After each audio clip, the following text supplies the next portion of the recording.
morning. I, Dr. Sheila Kumari Gupta. Today I am going to give a brief lecture on the topic the law of diminishing marginal utility अर्थात क्रमागत उपयोगिता ह्रास नियम। यह micro economics का एक महत्वपूर्ण टॉपिक है जो सभी वर्ग अर्थात इकोनॉमिक्स के सभी वर्ग के छात्राओं, कहने का अर्थ है कि क्लास 12 से लेकर यूजी पीजी सभी छात्राओं के लिए उपयोगी है। साथ ही साथ कॉम्पिटिटिव एग्जाम के लिए भी हमारा एक महत्वपूर्ण टॉपिक है। तो आज हम क्रमागत उपयोगिता ह्रास नियम के बारे में देखेंगे। Law of diminishing marginal utility is fundamental law of consumption अर्थात क्रमागत उपयोगिता ह्रास नियम उपभोग का एक महत्वपूर्ण नियम है। फंडामेंटल अर्थात आधारभूत नियम है। In 1884, an economist named Gosen used the idea of diminishing utility. सबसे पहले 1884 में अर्थशास्त्री गोसेन ने घटती उपयोगिता का विचार लाया, which Marshall later presented as a theory.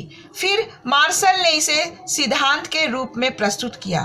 Therefore this rule is also called the first law of Gossen, इसलिए इसे गोसेन का प्रथम नियम भी कहते हैं। Law of diminishing marginal utility means total utility increases at a decreasing rate. क्रमागत उपयोगिता ह्रास नियम का अर्थ है कि कुल उपयोगिता बढ़ती है लेकिन घटती हुई दर से बढ़ती है।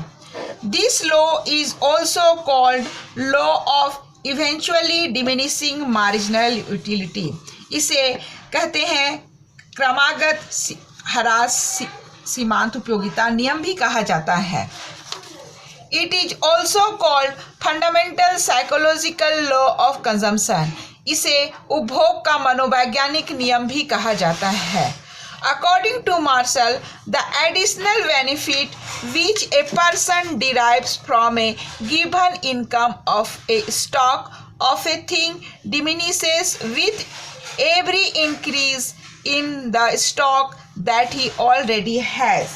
अर्थात अन्य बातें समान रहने पर किसी व्यक्ति के पास किसी वस्तु की मात्रा में वृद्धि होने से जो अतिरिक्त लाभ प्राप्त होता है वह उस वस्तु की मात्रा की प्रति एक इकाई के वृद्धि के साथ साथ घटता जाता है। मैं फिर से एक बार हिंदी में मार्शल की डेफिनेशन को रिपीट करती हूँ। अन्य बातें समान रहने पर किसी व्यक्ति के पास किसी वस्तु के मात्रा में वृद्धि होने से जो अतिरिक्त लाभ प्राप्त होता है वह उस वस्तु की मात्रा की प्रति एक इकाई की वृद्धि के साथ साथ घटता जाता है। तो अर्थशास्त्र के जितने भी नियम हैं उसके आगे अन्य बातें समान रहे शब्द का प्रयोग किया जाता है। इसीलिए मार्शल ने भी अपने परिभाषा में अन्य बातें समान रहें अर्थात other things remaining are same शब्द का यूज किया है। अगर ये समान नहीं रहेगा तो ये नियम लागू नहीं होगा, अगर परिवर्तन हो जाएगा तो नियम लागू नहीं होगा। इसलिए अर्थशास्त्र के नियम के आगे अन्य बातें समान रहे शब्द का प्रयोग किया जाता है। तो क्रमागत उपयोगिता ह्रास नियम को हम एक एग्जाम्पल से भी समझ सकते हैं। क्रमागत उपयोगिता ह्रास नियम कहता है कि जैसे जैसे हम किसी वस्तु की अतिरिक्त इकाई का उपयोग करते हैं उससे सीमांत उपयोगिता क्या होती है, घटते जाती है। ये हम प्रीवियस क्लास में भी देख चुके हैं। फिर आज हम इसे सेपरेटली देखते हैं। प्रीवियस क्लास में हम लोग marginal utility and total utility के बीच संबंध के रूप में देखे हैं, लेकिन अगर नियम आता है, ये नियम आपको 4 नंबर 6 नंबर के क्वेश्चन में भी आता है, इंटर में भी आता है, पीजी में भी आता है, यूजी में भी आता है। तो मैं सेपरेटली इस नियम को बतला रही हूँ कि देखिए यहाँ पर जैसे जैसे हम किसी वस्तु की अधिक इकाई का प्रयोग करते हैं जैसे तो हमारी सीमांत उपयोगिता क्या हो रही है, घट जा रही है। एक सीमा के बाद हमारी सीमांत उपयोगिता क्या हो जा रही है, ऋणात्मक में चली जा रही है। अगर हमारा प्रीवियस वीडियो आप नहीं देखे हैं तो आप उसे देखिए तो आपका कॉन्सेप्ट और क्लियर हो जाएगा। तो यहाँ पर जब हम देख रहे हैं जब हमारा 5 यूनिट का हम प्रयोग कर रहे हैं तो हमारी सीमांत उपयोगिता वहाँ पर क्या हो रही है, शून्य हो रही है। वहाँ पर हमें पूर्ण संतुष्टि मिलती है। लेकिन इसके पहले हमारा क्या है, MU इज डिक्रीसिंग ऑर्डर, इसके बाद क्या हो जाता है, MU नेगेटिव। देखिए यहाँ पर है जो हम यहाँ पर है पूर्ण संतुष्टि की स्थिति में है, और इसके पहले हम डिक्रीजिंग ऑर्डर अर्थात यहाँ पर हम पॉजिटिव कंडीशन में हैं और इधर हम क्या है, नेगेटिव कंडीशन में हैं। इसे हम और अच्छे तरीके से समझ सकते हैं। जब हम पहला गिलास पानी पीते हैं, धूप का दिन है, आते हैं तो पहला गिलास हमें अमृत के समान लगता है, दूसरा गिलास क्या हो जाता है, उसे कम उपयोगी होता है, तीसरा गिलास कम उपयोगी होता है, चौथा गिलास और कम उपयोगी होता है, पांचवा गिलास में हमें पूर्ण संतुष्टि मिल जाती है। लेकिन उसके बाद हमारी पीने की इच्छा ही समाप्त हो जाती है। जो हमारी पीने की इच्छा समाप्त हो रही है वो हम उसके बाद हम पीते हैं तो हमें डिहाइड्रेशन हो सकता है या कुछ भी शारीरिक प्रॉब्लम हो सकता है, तो इसे हम नेगेटिव MU कहेंगे। तो ये हमारा इस तरह का कर्व है जो क्रमागत उपयोगिता ह्रास नियम को दर्शाता है।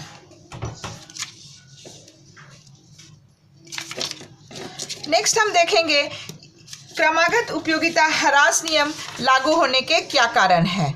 Causes for operation of low diminishing marginal utility. Professor बॉल्डिंग ने क्रमागत उपयोगिता ह्रास नियम लागू होने के 2 महत्वपूर्ण कारण बताए हैं। First, commodities are not perfect substitution, अर्थात वस्तुएं पूर्ण स्थानापन्न नहीं होती हैं।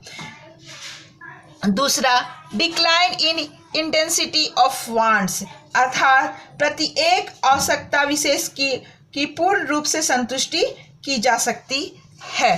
तो ये क्रमागत उपयोगिता ह्रास नियम लागू होने के 2 महत्वपूर्ण कारण हैं। नेक्स्ट हम देखेंगे अजम्पशंस ऑफ लॉ, अर्थात क्रमागत उपयोगिता ह्रास नियम की क्या मान्यताएं हैं। फर्स्ट मान्यता, all units of commodity must be the same. क्रमागत उपयोगिता ह्रास नियम तभी लागू होगा जब हम जिस वस्तु का उपभोग कर रहे हैं उसकी सभी इकाइयां क्या होनी चाहिए, समान होनी चाहिए। All units are same. Second, there should be no change in consumer interest, habitual, natural and income during the consumption process. दूसरा कहता है कि उपभोग के समय में उपभोक्ता की रुचि, आदत, फैशन में कोई परिवर्तन नहीं होना चाहिए। कहने का अर्थ है कि जैसे अभी हम कुछ खा रहे हैं तो हम उसे ही खाएंगे, किसी दूसरे वस्तु को बीच में प्रयोग में नहीं लाएंगे। अगर हम रोटी का उपयोग कर रहे हैं तो हम बीच में रोटी ही खाते रहेंगे। ये नहीं कि बीच में रोटी खाते खाते हम दूसरे चीज का, चावल का उपयोग कर लिए या किसी मिठाई का प्रयोग कर लिए, ऐसा नहीं है। इसी को कहा गया है consumer interest, habitual, natural and income during the consumption process, यानी उपभोग की अवस्था में उसकी आय में, उपभोग में, रुचि में, पसंद में कोई परिवर्तन नहीं होना चाहिए। थर्ड हमारा कहता है consumption must be in continuous order, अर्थात जब हम उपभोग कर रहे हैं तो हमारी उपभोग की क्रिया लगातार होनी चाहिए, उसमें ब्रेक नहीं होना चाहिए। अगर ब्रेक होगा तो हमारा यह नियम लागू नहीं होगा। नेक्स्ट है there should be no change in the price of the commodity. कहता है कि वस्तु की जो मात्रा है उसके प्राइस में कोई परिवर्तन नहीं होना चाहिए। There should be no change in the price of the commodity.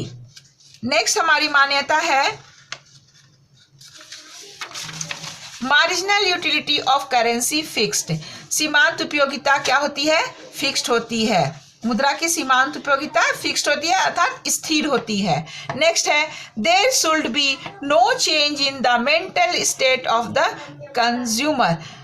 उपभोक्ता की मानसिक स्थिति में कोई परिवर्तन नहीं होना चाहिए। अगर मानसिक स्थिति में परिवर्तन होगा तो हमारा यह नियम लागू नहीं होगा। नेक्स्ट है numerical measurement of utility is possible. हम लोग इसका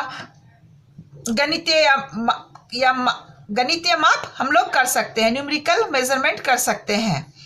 नेक्स्ट है item must be in sufficient quantity. हम जिस वस्तु का उपभोग कर रहे हैं वह सफिशिएंट होना चाहिए या उसकी मात्रा अधिक होनी चाहिए। तो ये सभी हमारे क्रमागत उपयोगिता ह्रास नियम की क्या है, मान्यताएं हैं। नेक्स्ट है इंपॉर्टेंस ऑफ द लॉ। क्रमागत उपयोगिता ह्रास नियम का महत्व। फर्स्ट है basis of law of demand, यह मांग के नियम का आधार है। मांग का नियम जो कि हम जानते हैं कि कीमत अधिक होता है तो मांग कम होता है, कीमत कम होता है तो मांग अधिक होता है, जिसके कारण हमारा डिमांड कर्व क्या होता है, डाउनवर्ड होता है। तो यह मांग के नियम का महत्वपूर्ण आधार है। नेक्स्ट है इंपॉर्टेंस इन कंज्यूमर सरप्लस, उपभोक्ता की बचत का भी यह महत्वपूर्ण आधार है। उपभोक्ता कैसे बचत करेगा उसका भी यह आधार है, क्योंकि ये सभी कर्व हमारे डाउनवर्ड स्लोपिंग होते हैं, तो डाउनवर्ड स्लोपिंग के लिए ये नियम बहुत ही उत्तरदायी है।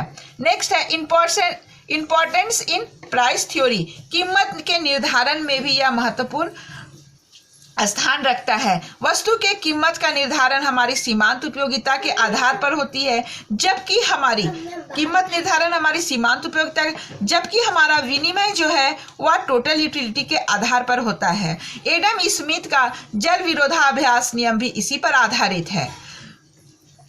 नेक्स्ट है बेसिस ऑफ टैक्सेशन सिस्टम, यह कर का भी आधार होता है। सरकार किस आधार पर कर लगाएगी, प्रोग्रेसिव लगाएगी कि डिग्रेसिव लगाएगी कि रिग्रेसिव लगाएगी, ये हमारा जो क्रमागत उपयोगिता ह्रास नियम है कर का भी आधार है, कर सिस्टम के लिए भी महत्वपूर्ण है। नेक्स्ट है explain in difference value in use and value in exchange, यह उपभोग और विनिमय के मूल्य को अलग करने में भी या विश्लेषण करने में भी महत्वपूर्ण स्थान रखता है। नेक्स्ट है बेसिस ऑफ मैक्सिमम सेटिस्फैक्शन, यह अधिकतम संतुष्टि प्राप्त करने के लिए भी महत्वपूर्ण स्थान रखता है।